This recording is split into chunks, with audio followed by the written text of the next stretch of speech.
Hi y'all, welcome back to Terry's Model Rod Shop. Today we're going to go into the tips and tricks videos. Since we got the Pontiac done, we're going to go into tips and tricks. And today I'm going to do flocking or simulated carpet on the floorboard of a 60 Chevrolet truck I'm working on.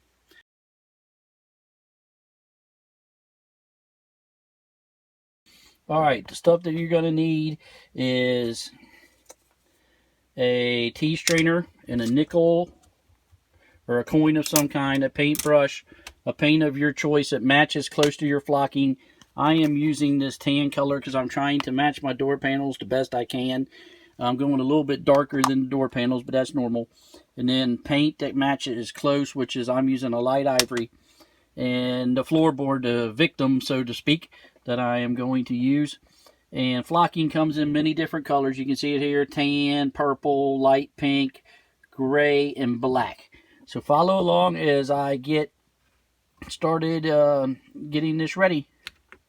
Okay, the first thing you need to do when you flock something is you need to paint the floorboard a similar color. And I use gloss paint because it takes longer to dry.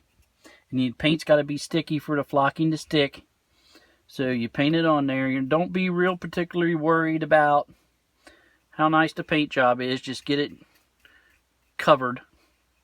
Now you can see I've covered all the floorboard with the paint.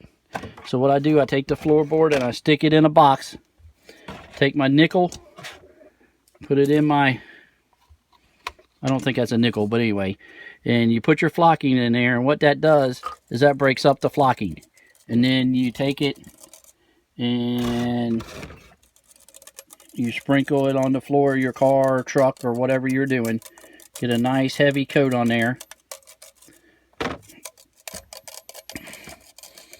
And then that's it. Now you gotta let it dry for a few minutes. One more thing, you need to smash it down with your finger a little bit to kind of smash it into the paint. And then you let it dry and you flip it over. Here's the second coat. Try this again. And my coin flew out. Trying to smash it down real good into the... And then let it sit for a little bit. Okay, here you can see the interior with the flocking. Now I'm going to flip it over.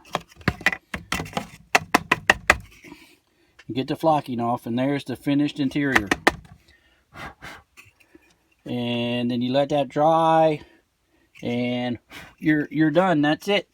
Now to put the flocking back in the container, what I do is get it down like that, and then just funnel it into the container and use it for next time. And here you can see the flocking that I used. It don't take much, and there's what's left back in the container, and I can use that on another job some other time. And catch me next week for the next tip. Thanks.